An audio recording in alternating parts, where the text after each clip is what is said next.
बघू, राजकीय समीकरणं कशी चालतील, कशी बदलतील हे आत्ता त्याच्यामध्ये काही सांगू शकत नाही. आणि म्हणून अद्यापही महानगरपालिकेमध्ये निवडून आलेल्या नगरसेवकांचं गॅजेट व्हायचं अजून बाकी आहे. अजून त्यांचं रजिस्ट्रेशन बाकी आहे.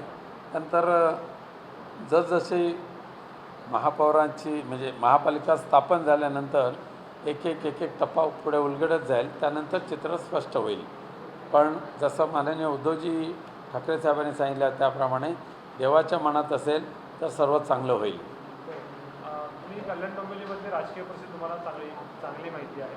संजय राऊतांचं म्हणणं असं आहे की भाजपच हे एकनाथ शिंदे यांचे नगरसेवक जे आहेत ते फोडण्याच्या तयारीत आहे की ते फोडले जातील.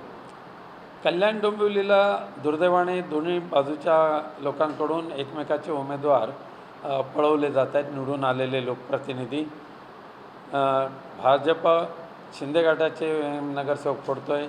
शिंदे गट भाजपाच्या मागे लागलेला आहे आणि काही प्रमाणात आमच्यासुद्धा निवडून आलेल्या नगरसेवकांना त्रास देण्याचं काम चालू आहे. त्यामुळे अशा पद्धतीने अत्यंत घाणेरडं राजकारण कल्याण डोंबिवली महानगरपालिका क्षेत्रामध्ये सुरू आहे. तुम्ही पण दौरा केला, जे नगरसेवक निवडून आले त्यांना तुम्ही हॉटेलमध्ये शिफ्ट वगैरे केलेलं आहे किंवा त्यांना तुम्ही खबरदारी घेण्यास सांगितलं असं देखील सांगेल कल्याण डोंबिवलीचे उल्लेख? आम्ही आमच्या निवडून आलेल्या 11 नगरसेवकांची बैठक केलेली आहे आणि साहजिकच आहे, अत्यंत सामान्य कुटुंबातून निवडून आलेले हे आमचे नगरसेवक आहेत आणि त्यांच्यावर ह्या गिधाडांची टोळधाड कधी पडण्याची शक्यता नाकारता येत नाही. दडपशाही, दादागिरी, हुकुमशाही, पोलिसांचा पोलीस बळाचा दुरुपयोग अशा पद्धतीचे ह्या सगळ्या नगरसेवकांना घाबरून सोडलं जात आहे. त्यामुळे आमचे नगरसेवकसुद्धा कुठे हॉटेलमध्ये वगैरे राहिलेले नाहीत. आमच्याच शिवसेना कार्यालय असेल किंवा शिवसेना पदाधिकाऱ्यांचं घर असेल अशा ठिकाणी एकत्र येतात, भेटतात, मीटिंग करतात आणि ते स्वतंत्र आहेत. यात एक शक्यता आहे की एकनाथ शिंदे हे त्यांना भीती वाटते किंवा अशी चर्चा आहे राजकीय वर्तुळामध्ये की ते नगरसेवक कुठून दुसऱ्या पक्षामध्ये जाऊ शकते. त्याच्यामुळे त्यांना हॉटेलमध्ये ठेवलेले तर आहेच, पण त्याचवेळेला ठाकरेंच्या संपर्कामध्ये असे किती नगरसेवक काही आहेत का? नाही, चोराच्या मनात चालणं तसं एकनाथ शिंदेनं स्वतः जशी चोरी केली, स्वतः जशी गद्दारी केली तसे आपल्या पक्षाचे निवडून आलेले सुद्धा नगरसेवक त्यांच्याशी गद्दारी करण्याची शक्यता आहे. ही भीती बाळगून त्यांनी एका 5 स्टार हॉटेलमध्ये या सगळ्या निवडून आलेल्या नगरसेवकांना ठेवलेलं आहे. शिवसेना उद्धव बाळासाहेब ठाकरे पक्षाचं तसं नाही आहे. आमचे निवडून आलेल्या नगरसेवकांवर माननीय उद्धवजी ठाकरेंचा पूर्णपणे प्रभाव आहे आणि निवडून आलेल्यांची श्रद्धासुद्धा मातोश्रीवर आहे. त्यामुळे आमचे कोणी कुठे जाणार नाहीत. कल्याण डोंबिवलीमध्ये अशी एक शक्यता आहे का की जे 9 नगरसेवक शिंदेंना सत्ता स्थापनेसाठी कमी पडतात ते मे बी उद्धव बाळासाहेब ठाकरे यांचे घेतले जाऊ शकतात. त्यामुळं असं देखील म्हणतं की 9 नगरसेवक नॉट रिचेबल देखील आहेत, त्याचा संपर्क देखील होत नाही. नॉट रिचेबल तर नाही. आम्ही आमचे निवडून आलेले जे लोकप्रतिनिधी आहेत, नगरसेवक आहेत, त्यांचं रक्षण करणं, त्यांना संरक्षण देणं आमचं काम आहे. ते आम्ही केलेलं आहे. एकनाथ शिंदे संघटनात्मक च्या दृष्टीने भाकरी फिरवण्याच्या तयारीत आहेत. त्यांचा परफॉर्मन्स चांगला नाही, त्यांनी बदलण्याच्या तयारीत असल्याची चर्चा सध्या सुरू आहे त्यांच्या पक्षाची. खरं म्हणजे आता भारतीय जनता पक्षच त्यांच्या सत्तेची भाकरी फिरवणार आहे. त्यातून शिंदे गटाला बाहेरचा रस्ता नक्की दाखवला जाणार आहे. कारण मुंबईमध्ये ज्या पद्धतीने मुंबईकरांनी शिंदे गटाची जागा दाखवून दिलेली आहे, कारण भाजपलासुद्धा कळलेलं आहे की ह्यांचा आता जो उपयोग होता तो आता बस झाला, पुढे गरज नाही आहे. आज तुम्ही जिल्ह्याचा देखील दौरा केलात. आगामी जिल्हा परिषद आणि पंचायत समिती निवडणुकीच्या दृष्टीने महाविकास आघाडी कायम राहील की काही ठिकाणी फक्त शिवसेना आणि किंवा काँग्रेसही जोडलेला असेल की राष्ट्रवादी जोडलेला असेल? नाही, आज तरी आम्ही शिवसेना उद्धव बाळासाहेब ठाकरे पक्षाचे जे जिल्हा परिषद पंचायत समितीचे जे उमेदवार आहेत ते नक्की झाले की नाही झाले त्याचा आढावा मी घेतो आहे आणि बऱ्याच ठिकाणी दिसून आलेलं आहे की आमच्या उमेदवारांची तयारी झालेली आहे. काँग्रेस आणि शरद पवार साहेबांचे राष्ट्रवादी पक्ष जर बरोबर येत असेल तर त्यांचं स्वागत आहे. मनसेचे सुद्धा काही कार्यकर्ते असतील, उभे राहत असतील तर त्यांचासुद्धा समावेश केला जाईल. पण आज रत्नागिरी तालुक्यातील आमच्या पदाधिकाऱ्यांच्या माध्यमातून वाचू ना हो बिंदास रत्नागिरी विधानसभा मतदारसंघातील जिल्हा परिषद चे जे उमेदवार नक्की केलेले आहेत त्यांची मी नाव वाचून दाखवतो. माझ्याबरोबर जिल्हा प्रमुख दत्ता कदम आहेत, आमचे तालुका प्रमुख शेखर आहे, इतर सगळ्या आमच्या नवनिर्वाचित सगळ्या पहिला पदाधिकारी प्रसाद युवासेनेचे प्रमुख आहेत. वाटत ही अनुसूचित जाती महिलांसाठी राखीव आहे, तिथे सौ संजोत सुरेश चव्हाण. खालगाव सर्वसाधारण श्री विनोद हरिश्चंद्र शितप. कोतवडे सर्वसाधारण श्री उत्तम उद्धव मोरे. झाडगाव सर्वसाधारण सौ आस्था अमित धांगडे. खेडशी सर्वसाधारण सौ स्मिताली निलेश नार्वेकर.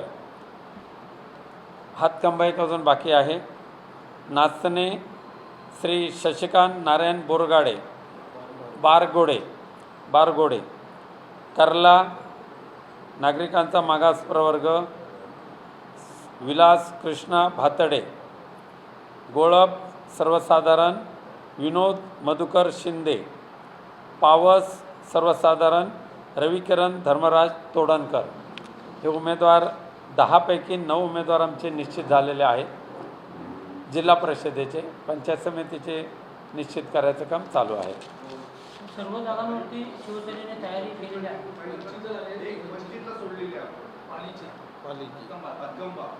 हां, हातखंबा ही जागा जी आहे ही वंचित आघाडीला सोडलेली आहे आणि पंचायत समितीच्या ठिकाणीसुद्धा हातखंब्याच्या दोन्ही वंचितला सोडले का? हे पंचायत समितीचे तुमचे तयार झाले आहेत. पंचायत समितीचे जे झालेले आहेत त्यांचे नाव वाचून दाखवतो. वाटत पंचायत समिती सौ प्रणाली प्रकाश मालप. कळझोडी पंचायत समिती सौ दीक्षा संतोष हळदणकर. खालगाव पंचायत समिती स्वाती वैभव गावडे. करबुडे पंचायत समिती सुरेश विठू कारकर. नेवरे पंचायत समिती दिव्यता दत्ताराम आंग्रे. कोतवडे पंचायत समिती हरिश्चंद्र धावडे. साखरतर पंचायत समिती आदेश शशिकांत भाटकर. झाडगाव पंचायत समिती सुगरा शहानवाज काझी. खेडशी पंचायत समिती बाकी आहे. केळे पंचायत समिती श्री गौरव सूर्यकांत नाकरेकर. हातखंबा ही पंचायत समिती वंचितला सोडलेली आहे. नाणीतसुद्धा ना? नाणीत सोडलेले नाणीत पंचायत समिती वंचितसाठी सोडलेली आहे आणि हातखंबा अजून आपलं जाहीर व्हायचं आहे. कुवारबाव पंचायत समिती उमेश दत्ताराम राऊत. नाचणे पंचायत समिती विजयकुमार गंगाराम ढेपसे. कर्ला पंचायत समिती नसीमा डोंगरकर. हे राष्ट्रवादी शरद पवार गटाच्या उमेदवार आहेत. हरचिरी हे पंचायत समितीला दत्ताराम नथुराम गांगण आहेत. भाट्टे पंचायत समिती सौ किरण रवींद्र नाईक. गोळप पंचायत समिती श्री अविनाश भगवान गुरव. पावस पंचायत समिती सुभाष रघुनाथ पावसकर. गावखडी पंचायत समिती कृपा किसन पाटील. हे जिल्हा परिषद आणि पंचायत समितीचे उमेदवार जाहीर झालेले आहेत. शिवसेना उद्धव बाळासाहेब ठाकरे पक्षाचे. इतरही काही जणांशी चर्चा चालू आहे. अजून बरेच दिवस आहेत विड्रॉवलला, त्यामध्ये निर्णय घेतला जाईल.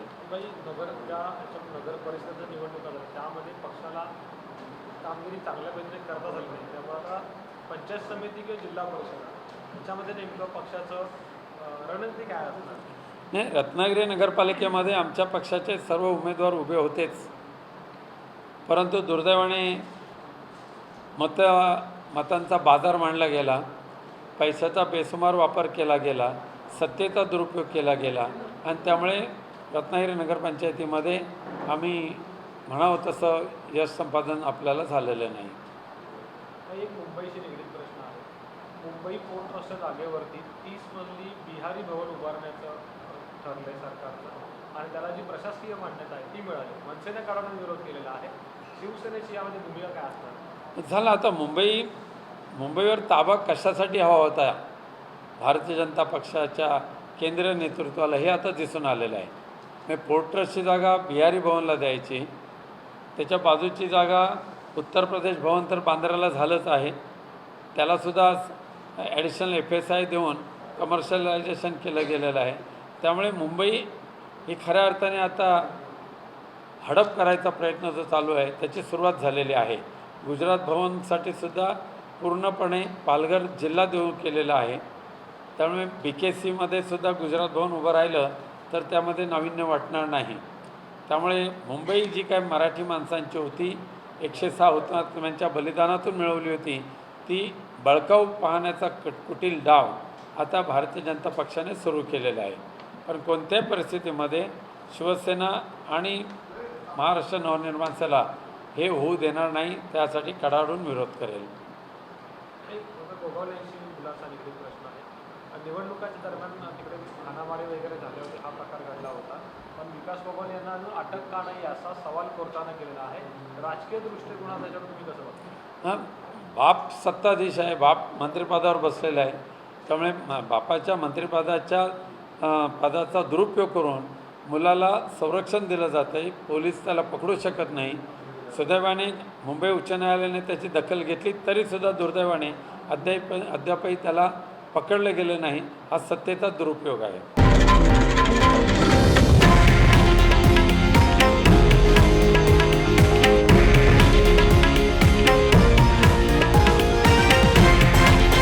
हे आहे देशातील नंबर 1 न्यूज नेटवर्क आणि आपण पाहत आहात TV9 मराठी, एकमेव.